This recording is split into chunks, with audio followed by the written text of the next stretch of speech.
Cette semaine-là, c'est une semaine d'itinérance. On fait le pari que l'itinérance est un autre moyen pédagogique intéressant pour faire de l'éducation à l'environnement.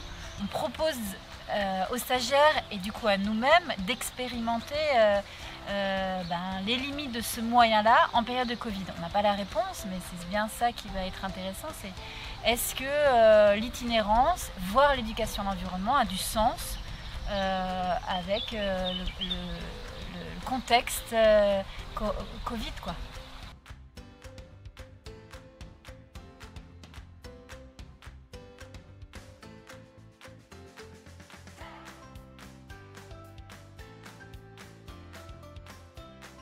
Très heureux d'être là et ça a été une semaine enrichissante, intense, une vraie aventure humaine. La nature en termes de support pédagogique, c'est un retour aux sources, enfin, c'est quelque chose d'originel. L'homme, quand il devait vivre dans son environnement, il était dehors pour s'y confronter et du coup il l'a appris de cette façon-là. Donc c'est un support pédagogique parce qu'on est sur l'expérience tout le temps. Ça réactive ce qui était déjà en moi, et puis ça me donne soif de pouvoir aller plus loin et d'apprendre des choses pour mon plaisir et le plaisir de partager aussi, puisque l'éducation populaire, c'est aussi le partage. Eh bien, cette semaine, suite au confinement, est pour moi une redécouverte de la nature et un émerveillement. Le confinement est arrivé subitement pour tout le monde. Très rapidement, on a senti la nécessité de faire ce qu'on appelle la continuité pédagogique. Pour moi, je pense qu'il n'y a pas vraiment eu de rupture, puisque au niveau du déroulé pédagogique, Géraldine a pu mettre en place des sessions d'animation à distance. Il y a vraiment de belles choses qui ont été faites par toute l'équipe PEDA pour garder le fil rouge et garder un maximum le lien. Et puis on a maintenu dans tous les cas une heure et demie de visioconférence par semaine pour créer le lien, savoir comment les uns et les autres allaient, pour échanger sur les états d'être, mais aussi les états d'avancement des projets. J'ai beaucoup travaillé sur mon projet. Sur la 8e semaine, j'ai vraiment décroché. Et du coup, là, ça vient pile poil pour me reconnecter et pour continuer. Pour nous, il était important que la formation reprenne en présentiel. Et en fait, comme il y a une partie des activités proposées au public dans l'éducation de l'environnement qui se fait dehors, et c'est de les vivre ensemble et de les échanger et de les faire vraiment sur le site et pas de théoriser des choses à l'intérieur qui se vivent, s'expérimentent en extérieur. Donc là, ils vivent 4 jours en extérieur.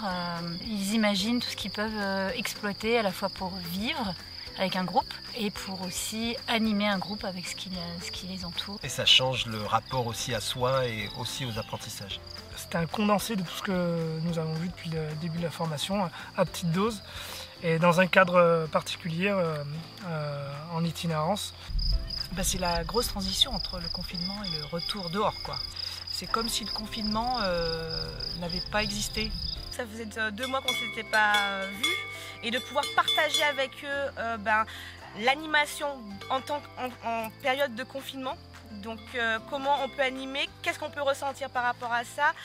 Et je me questionne vraiment sur le sens que peut avoir du coup cette pratique pédagogique avec la mise en place de ces mesures.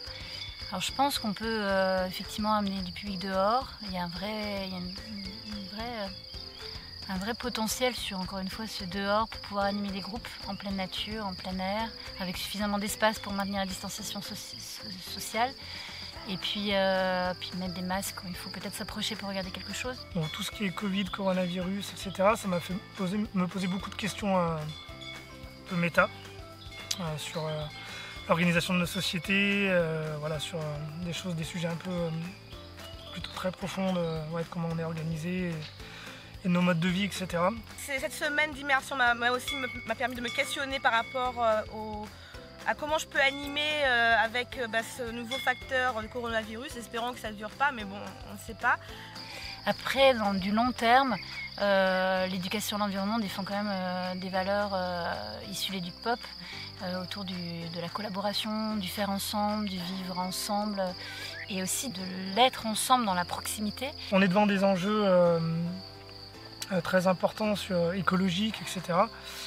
Et pour avoir envie de faire un geste, protéger la nature, j'ai l'impression qu'il faut avoir vécu une émotion, il faut vivre une émotion avec la nature. On a pu expérimenter cette semaine, c'est vraiment la puissance des lieux où on fait de l'animation. Ce qui est sûr, c'est que je vois l'animation vraiment dehors. Et du coup, le métier d'animateur, c'est peut-être de créer ce lien, de ramener ce lien à la nature. J'aime l'idée d'expérimenter avec les contraintes, mais j'espère que, voilà, à moyen terme, pourquoi pas, mais à long terme, qu'on revienne quand même à une pratique de l'animation telle qu'on la connaît et telle qu'on sait faire. Parce que je voudrais pas que certaines valeurs se perdent, quoi.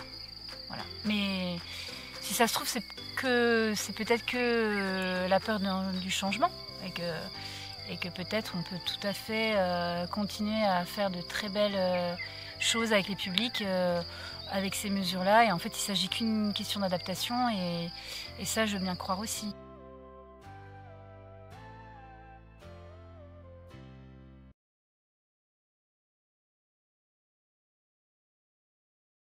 On peut la refaire.